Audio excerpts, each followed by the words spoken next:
Let's talk breakups, because we think about the stages of grief, and I was wondering if there are emotional stages that can happen following a split. What do you tend to see, or indeed have you helped people work through? Yeah, so you're right to mention the grief cycle, but I think firstly we should say it depends on the stage of the relationship that you're in, right? So sometimes the pain in the dating phase or the honeymoon phase can be just as painful if we're deep down in the committed stage, because it's more about the stories that we tell ourselves post breakup. Whereas if we're a couple and we're actually breaking up when we're in the conflict stage or the power struggle stage, which happens in every relationship, even the great ones, it's more about whether we can repair or not. But if we break up in that stage, generally both parties in the relationship aren't feeling as hurt, or it's not as painful as in the other stages of a relationship. Oh, if you do break up with someone, in a relatively early stage of a relationship, there can still be unanswered questions. There can still be like the promise of what could have been. And as you say, the stories we tell ourselves that I thought this was the one and I thought this was going to be our life. And then if you break up with someone, perhaps after a number of years or children, and as you say, you know that relationship has come to an end, it's very different. But it's not to say that there's not a hierarchy of grief as such when it comes to the end of a relationship. It's just a very different way of dealing with pain. Yeah, absolutely. So I always think that there are kind of four main reasons kind of how painful a breakup or a divorce can actually be. And it depends on the individual and what they associate with those kind of four reasons. So like the first one, for example, is if we have kind of identified ourselves with that person over the long term. So for example, if they've, they've got humor or they've got great confidence or they're really sociable, we attach our identity as part of their identity. Mm-hmm. And sometimes if we've been together for years, we lose part of who we believe we are, because we've got hobbies, we've got routines, friends, exactly. So that can be quite messy the longer a relationship is together for somebody. And then ultimately as well, the most painful part of a breakup is the stories we tell ourselves.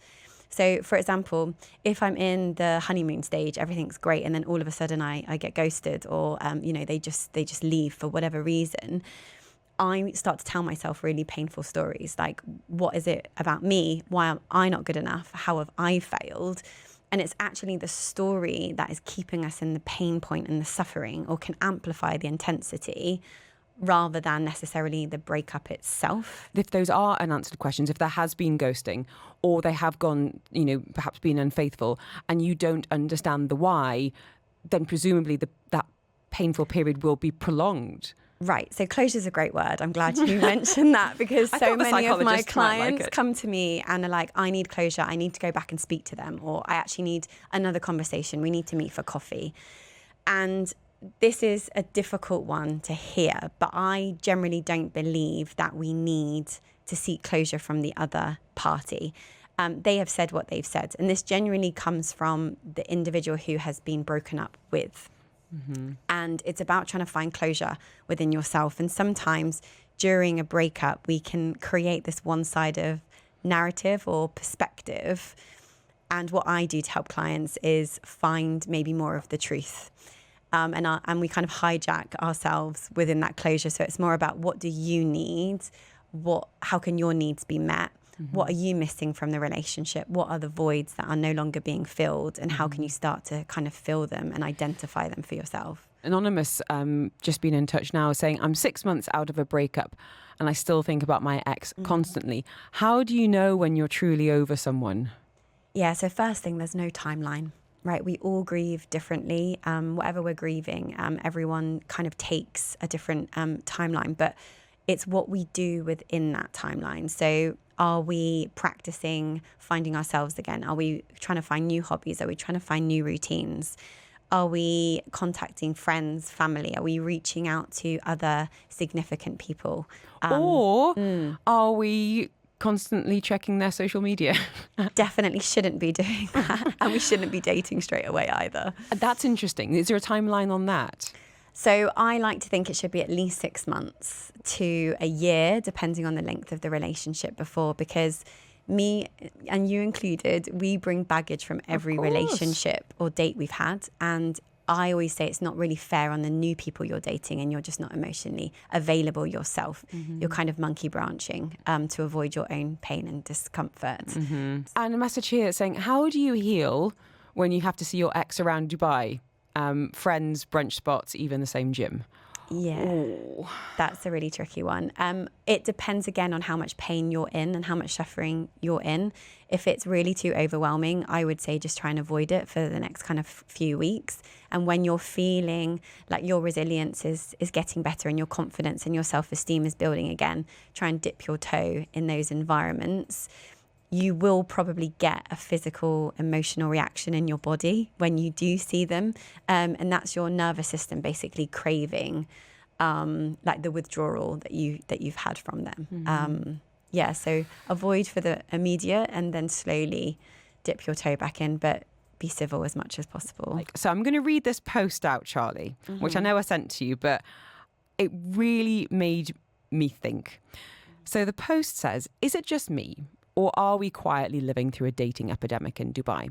I work at a multinational, and yesterday the ladies and I got together in a proper gossip session, talking about how many single, successful women there are in our office. And by successful, I mean women who are earning good money, living comfortably, have their own apartments, drive, take holidays, handle life. We're doing all right. And yet we could count 15 single women in our office alone. Meanwhile, when we looked at the men, almost every single one is married, not in a long-term situationship, married, except for 2 guys. And even out of the married ones, let's just say we spotted 2 with dating profiles on the apps. But what really got me is how similar our dating experiences have been. It's giving glitch in the matrix, whether it's the guy whose profile says he wants something serious, but in person hits you with I don't believe in labels, so let's go with the flow. The guy who turns out to be living in a shared bed space with 7 people, the super flashy guy who's living beyond his means, and don't get me started on the app's wealth of I'm married but going through a divorce or we don't live together anymore crew. I know our office isn't a mirror of the entire UAE, but looking at our slice of it, it's wild, and it made us wonder, why does the dating pool feel so skewed here? Where are the single, emotionally available, stable men? Is it just us? Are we being dramatic? Or is there a real gender equality gap that no one's talking about? Now, Charlie, there were many comments on this and many people really echoing this poster's experience. What was your initial take on that as a woman in Dubai, but also as a psychologist, about what these women are expressing? Yeah, so this was a great post when you sent it to me because, from someone who has clients, single clients, men and women, there are both genders who are genuinely looking to find that companion in a healthy way. I also have clients who are experiencing, and I'm sure we'll go into it, but very, very skewed, as that post said, negative, unhealthy experiences as well. But I think, from a theoretical standpoint, here, especially in the region, and we can go into my theories on this. I'd love a theory. But I do believe that, the dating pool is getting harder here in an expat city, especially as we age, because we've all been hurt. We all have baggage. And the more we get hurt, the more we have unsuccessful dating or unsuccessful relationships, we're actually dating from a place of fear, not connection, whether we're intentionally doing so or not. Interesting. Now, and the data supports this globally as well, the majority of people are meeting online. So what role do you think the apps have had in creating this dating dynamic in the city? So I advise majority of my clients to date elsewhere off of the app because we could get into wealth, we could get into globalization, we could get into consumerism. But I think the dating apps are increasing, especially here in an expatriate wealthy bubble, this idea that the swiping is kind of, just a means to an end rather than people who are looking for real connection. And again, I don't want to say that this is everybody because I do know from clients that there are genuine people looking. Same, and people feel like they need to be on the apps because they feel like that's where everybody is. Yeah, but connection is created from 2 individuals being physically present in a conversation, not necessarily online. And again, we do have, there's an exception to the rule and all of those things. And I do know couples that have, met online and have created lovely, healthy relationships. But for most people, I joke to clients about running clubs in Dubai, or finding unisex hobbies where you're actually physically interacting with people and meeting outside of, the traditional bar, the traditional brunch, the traditional club environment, where you can start to nurture more connection over time, which when we think back to home origin, that's how we used to do it. Do you think there actually is a shortage of emotionally available partners here? So I did research quite a few years ago, if you remember, and it suggested that 60% of single people were insecurely attached, which would suggest they're more anxious or they're more avoidant in their kind of attachment systems. Then we've also spoken on air, if you remember, around Dubai potentially having a draw of more people with narcissistic tendencies. And we talked through Dr. Ramnia Devusila's information when I met her earlier last year. So the dating pool is filling up with lots of unhealthier individuals. And then the longer we date and have those bad experiences, like being ghosted, breadcrumbed, we pop in the charm of what people think we want.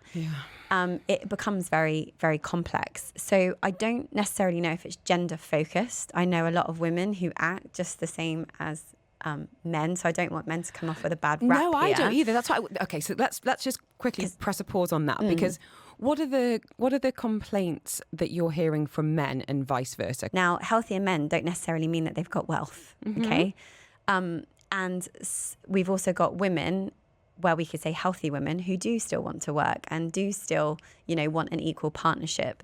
We don't hear much about those individuals being spoken around in the city. We only hear the ones you mentioned. Yeah. So my advice to clients is they do exist. You've just got to keep looking and keep being resilient. But the more rejections or the more bad experiences, we then get more anxious. We then get more stressed. Our self-esteem starts to impact how we show up in dating. And, when you start getting a good morning message or a good evening message, like the beginning of dating is stressful. Like if you like someone and you maybe haven't heard back from them for a while, our nervous system can go out of sync. So when we do see someone showing up with lots of messages or possibly love bombing tactics, and we're like, oh my God, here, finally, woohoo. Actually, that could start to be too fast a pace and then going into an unhealthy dynamic, which I always say around the 3-4 month mark is where, the true individual starts to come out, if it even lasts that long. Anonymous asking you on 4001, Charlie, I'm in my early 40s and dating again after divorce. How do you deal with the fear that all the good ones are taken? So this individual is divorced. Maybe other individuals are also divorcing too.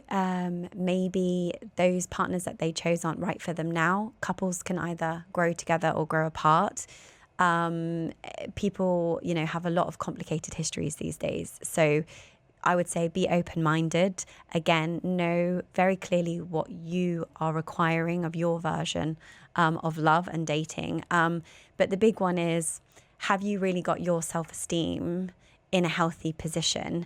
Because a lot of my clients come to me from relationships that ended years back and haven't actually got over it. And maybe they're showing up with defensiveness or fears of criticism, or whether they're super anxious or super stressed or need super amounts of reassurance. So make sure when you do go into the dating pool, post-divorce, post-breakup, whatever it is, that you are your most secure self, if that makes sense. Yeah, it does. It does make lots of sense. What do you recommend for a first date? A first date should not be swanky. It should not be expensive. It should not be, you being collected, because let's face it, they're a stranger picking you up. 100% agree. It should be I've seen a lot of these walk, posts going, coffee, he didn't something pick me vibey. Up. Yeah. Because otherwise we then create this unrealistic expectation that, the date's got to be all shiny, all wealthy. If you're looking for genuine connection, a walk and a coffee are sufficient.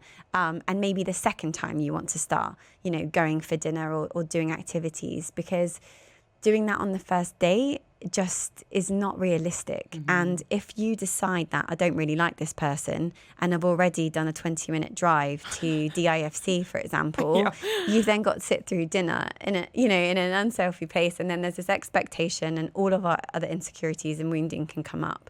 So I strongly advise against that for a first date. I like it. Saving us some dirhams as well. For the men listening today, Charlotte Spurway, what might they maybe not realise about their communication or dating behaviour and how it can be perceived?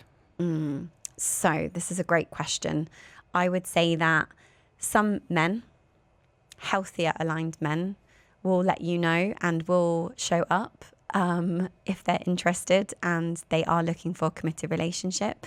For those men who might be dating in a more unhealthy way, as long as you're upfront about what you're looking for and there's two consenting adults around knowing what this dynamic is and there aren't any expectations, again, that is also fine, but it's not setting something up that is untrue, which then starts to create kind of that emotional unsafety. And ultimately leads to this idea of being ghosted or, just poor communication. We really want from anyone, whether it is our boss or our colleague or our partner, is consistency and communication. Yeah, and it's really not that difficult to just send a quick message to any woman. No woman is that scary, and just say, this isn't actually working out for me. I'm going to draw a line here. It doesn't need to be anything more, but silence or blocking or all of those unhealthy communication tactics add to that baggage of the dating pool that we're talking about earlier on. Charlotte Spurway, thank you so much.